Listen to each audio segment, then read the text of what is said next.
back after a one-year hiatus. He stole the show yesterday at the open workouts, looked at the poster and said, why am I not on this thing?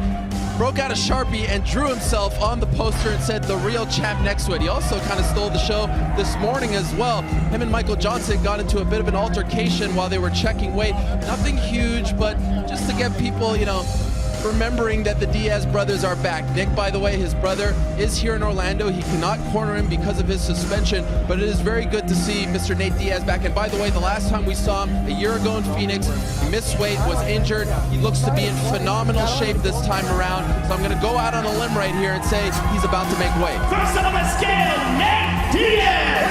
156 for Nate. And he's in incredibly good spirits, smiling, joking. Very good sign for Nate Diaz. And his opponent, Michael Johnson. Well, not necessarily a good sign for his opponent, Michael Johnson, but hey, look, Michael Johnson really believes that he's one fight away from a title shot, does not believe he lost that fight against Beneil Dariush. It feels like people are forgetting about him. There was a lot of talk last week after Tony Ferguson defeated Edson Barboza. Yeah. Tony Ferguson looked absolutely fantastic. Who defeated Tony Ferguson last? It was this man, Michael Johnson, and he's done that to a lot of top-tier guys, to include Gleason Tebow as well. This is a top-shelf lightweight.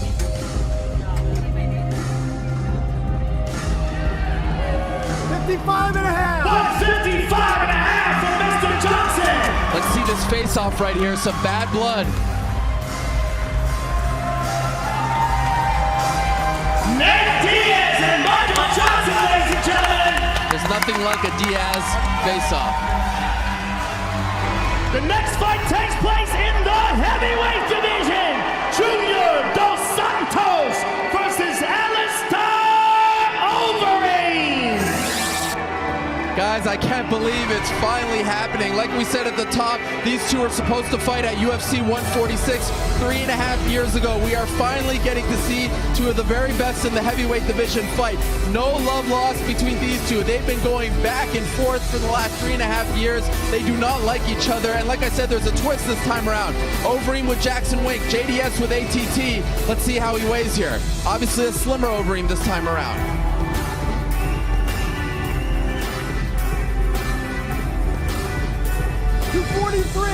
243 for the lead. And his opponent, the former UFC heavyweight champion of the world, Junior Dos Santos. Even though you may find unbelievable success, sometimes you have to switch things up. JDS went to the American top team.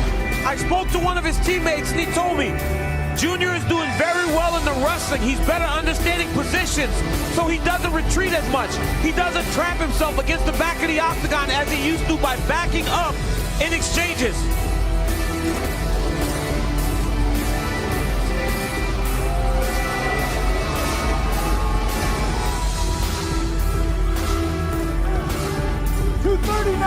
$239 for Mr. Dos Santos. About his training, his kickboxing, he brought a guy from Holland with him to Coconut Creek for his preparation for Overim. What a fight this is, guys. I'm headed to the back to do some interviews. A pleasure as always. Thanks, buddy. Now let's take a closer look at the two men involved in the main event of the evening. Donald Cerrone is one of the toughest, one of the gamest, and one of the most active fighters in the UFC. He's a bona fide, legit wild man. I preach a thing, you know, live a life worth living. I've tried to, you know, just living and eating and dreaming, fighting, and I just go crazy and I can't do it. All the crazy life here makes training more fun for me.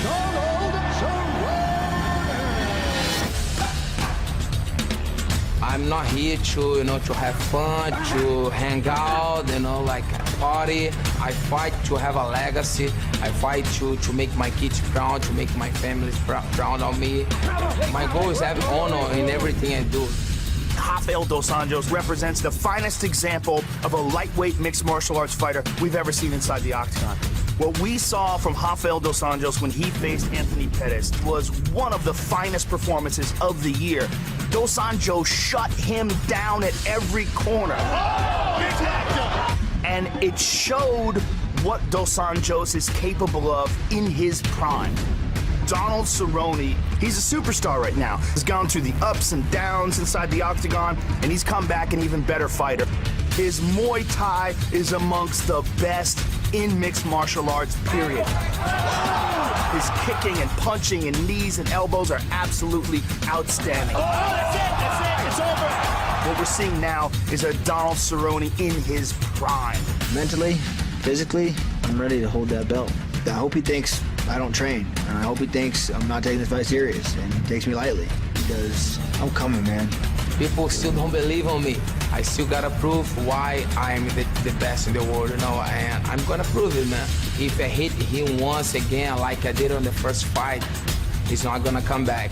He thinks he's gonna go in there and just wipe the mat with my ass. He's in for a rude awakening. I'm gonna go there, try to finish as soon as possible. I'm gonna show the world why I'm the lightweight champion. Here we go, ladies and gentlemen, introducing the challenger, Donald "Cowboy" Cerrone.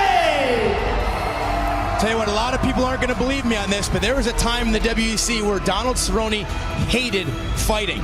He absolutely despised it. Trained with the man for years. It took him a very long time to get used to the anxiety and the buildup of fight week and the actual fight. Loved the training, loved the camaraderie, but he despised the fight. A lot of his antics outside the octagon are to keep his mind straight for the fight.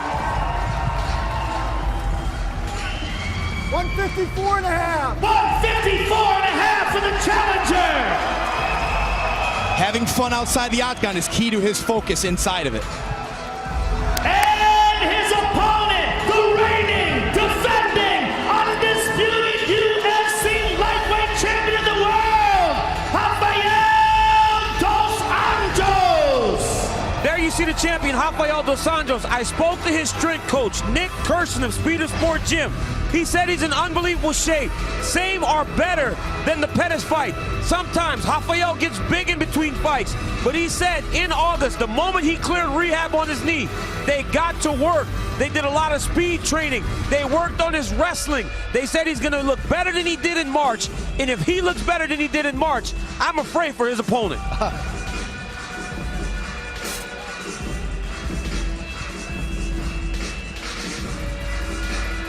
154 and a half. 154 and a half for the champion. Because in March I said Rafael Dos Anjos wasn't just a great fighter. He looked like he might be the greatest fighter we've ever seen when he was beating up on Anthony Pettis. One of the best lightweight performances we've ever seen, for sure.